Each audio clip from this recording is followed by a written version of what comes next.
Hello friends, welcome back to my channel. पिछली video में हमने कैपिटल बस्टिंग के मेथड्स कंप्लीट किए थे, डिस्काउंटेड और नॉट डिस्काउंटेड वाले।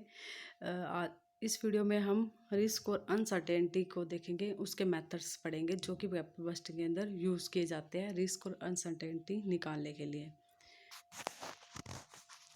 जो कैपिटल एक्सपेंडिचर डिसीजन हम ले रहे हैं कैपिटल बस्टिंग के अंदर, हम क्या करते हैं फ्यूचर में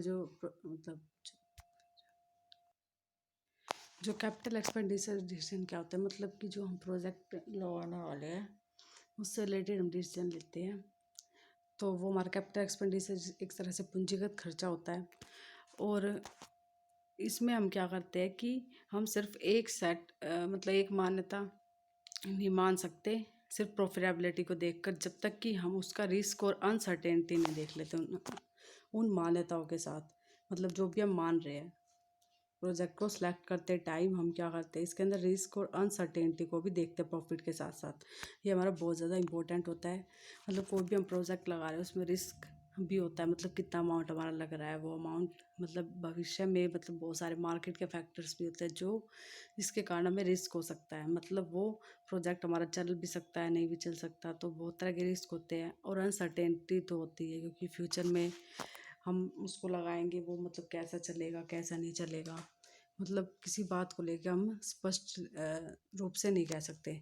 तो इसलिए हमें रिस्क और अनसर्टेनिटी को भी देखना पड़ता है। और जो फर्म है उसके अंदर अनसर्टेनिटी तो होती है, और इसके अंदर डिफरेंट टेक्निक्स बनाई गई है जो कि सिंपल भी है और कॉम्प्लिकेटेड भी है, मैथमेटिकल भी है। कुछ कुछ common and non mathematical methods of capital budgeting अंदर, मतलब इसके अंदर हमारे कॉमन और जो मतलब ज़्यादा मैथमेटिकल कैलकुलेशन नहीं है वो मेथड्स कौन कौन से हमारे कैपिटल बस्टिंग के, जिससे हम रिस्क और अनसर्टेनिटी को निकाल सकते देख सकते हैं। सबसे फर्स्ट हमारा मेथड है risk adjusted rate of return method. इसके अंदर हम क्या करते हैं, जो अनसर्टेनिटी होती है वो इस जो हमारी एक्सपेक्टेड रिटर्न होती है उस पर हम चेंज करके हम देख सकते हैं, उसमें जो रिस्क है उसके अकॉर्डिंग हम उसको चेंज कर सकते हैं। एक्सपेक्टेड रिटर्न जो है वो कम ज़्यादा हो सकती है। तो हम इसके लिए जैसे हमारी कॉस्ट ऑफ कैपिटल है किसी भी फर्म की, अगर वो 15% है तो हम इस मेथड के अंदर क्या मानते हैं, इस जम्पशन मान के चल लेते हैं कि जो हमारा प्रोजेक्ट है उसमें same degree of risk as the, मतलब जो उसमें वही रिस्क होगा हमारा जो हमारे पहले के प्रोजेक्ट्स लगे हुए हैं उनके अंदर होता है। तो जो हमारा कैश फ्लो जब भी हम डिस्काउंट करते हैं उसको हम कितने पे 15% पे डिस्काउंट करेंगे। और मतलब डिस्काउंट करने के बाद हम उसकी एनपीवी निकालते हैं, नेट प्रेजेंट वैल्यू। तो उसके अंदर हम जो हमारे डिस्काउंटेड जो करते हैं वो हमारी क्या होती है, weighted average cost of capital को लेते हैं, उसी को ही हम डिस्काउंट रेट मानते हैं। तो उसी से हम क्या करते हैं एनपीवी निकालते हैं। तो इसके अंदर बता रखा है कि हम उसको सेम मान के जो हमारा प्रोजेक्ट लगे उनकी तरह, मतलब सेम रिस्क मान कर उस प्रोजेक्ट का, तब हम उसकी जो डिस्काउंटेड रेट है उसको वही सेम मान लेंगे जो हमारे कॉस्ट ऑफ कैपिटल है फर्म की।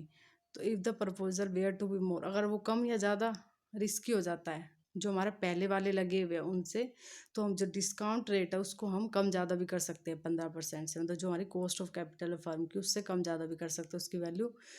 अगर वो हमारी रिस्क और अनसर्टेनिटी ज़्यादा आ रही है उससे, तो हमारा डिस्काउंट रेट भी हम क्या करेंगे ज़्यादा पे सेट कर लेंगे। और उसी के हिसाब से हम उसका मैग्नीट्यूड भी, जो मतलब उसकी मात्रा जो होगी वो भी डिपेंड होगी, जितना हमारा रिस्क है उसकी मात्रा कितनी है उसके हिसाब से ही उसका मैग्नीट्यूड डिसाइड होगा डिस्काउंट रेट का। अगर हमारी एनपीवी अगर ज़ीरो है, पॉजिटिव है, at the discounted adjusted discounted pay जब हमने एनपीवी निकाले अगर वो हमारी ज़ीरो है पॉजिटिव आ रही है, तो उस प्रोजेक्ट को हम कंसिडर कर लेते हैं। ये हमने पिछली वाली वीडियो में देखा था कि एनपीवी जो मेथड है उससे हम वैल्यू कैसे निकालते हैं एनपीवी की, उसमें डिस्काउंट रेट कौन सी होती है, तो आप वहाँ से ये वीडियो देख सकते हो। डिस्काउंटेड रेट हमारी वही है, एडजस्टेड कॉस्ट, मतलब जो weighted average cost of capital होती है कंपनी की उसी को ही हम डिस्काउंट रेट मानते हैं। लेकिन इसमें हम चेंज भी कर सकते हैं, जो हमारा रिस्क है उसके अकॉर्डिंग हम इसको चेंज कर सकते हैं। अगर वो कम ज़्यादा है तो हम इसको बढ़ा और घटा भी सकते हैं। इसके डिसएडवांटेज क्या है इस टेक्निक की, क्योंकि इसके अंदर हम अपने मर्ज़ी से ही कम ज़्यादा करते हैं, जो कि हमारे रेट ऑफ रिटर्न है उसमें एडजस्टमेंट कर रही है। जैसे जो हमने ये डिस्काउंट रेट है उसको भी हम कम ज़्यादा करने लग रहे हैं। तो इसका मतलब है कि हम अपनी मर्ज़ी से ही चीज़ें कर रहे हैं इसके अंदर।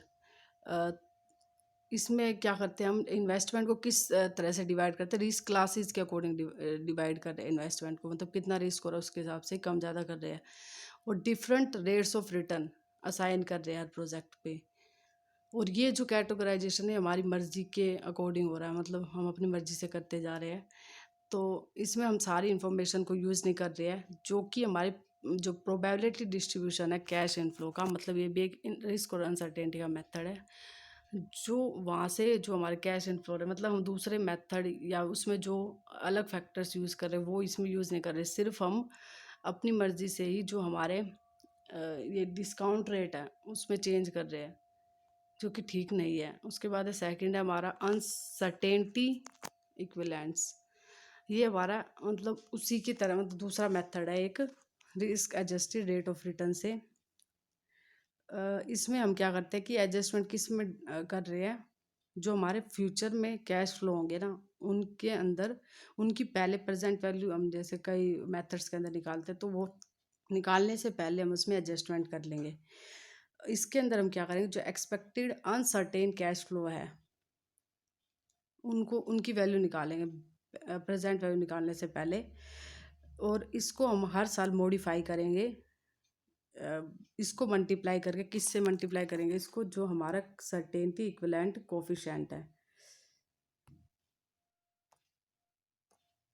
सर्टेनिटी इक्विवेलेंट कोफिशिएंट है। और ये रिमोट ये एलिमेंट मानते हैं, इसको भी हम अनसर्टेनिटी मानने का मापने का। और ये जो कोफिशिएंट है is determined by management preference with respect to risk. Risk की अकॉर्डिंग हम इसको डिटरमाइन करती है मैनेजमेंट जो होती है। जैसे इसमें एग्जांपल्स हम इसको समझते हैं, जो हमारी एक्सपेक्टेड कैश फ्लो है इन्वेस्टमेंट से पहले ईयर के लास्ट में बता रखी है 10,000 हो रही है, और management rank this project on par with another alternative investment, मतलब इसकी तरह की दूसरी इन्वेस्टमेंट है उससे जो सर्टेन कैश फ्लो रहा है इससे हमारा हो रहा है एक्सपेक्टेड मतलब अनसर्टेन है। और जो हमारा सर्टेन कैश फ्लो हो रहा है वो हो रहा है $7,000 का।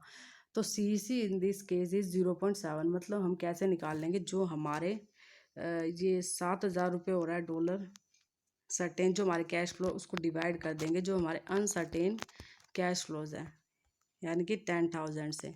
तो हमारा ये आ जाएगा 0.7 आ जाएगा हमारा सर्टेनिटी इक्विवेलेंट्स, कितना सर्टेन है मतलब।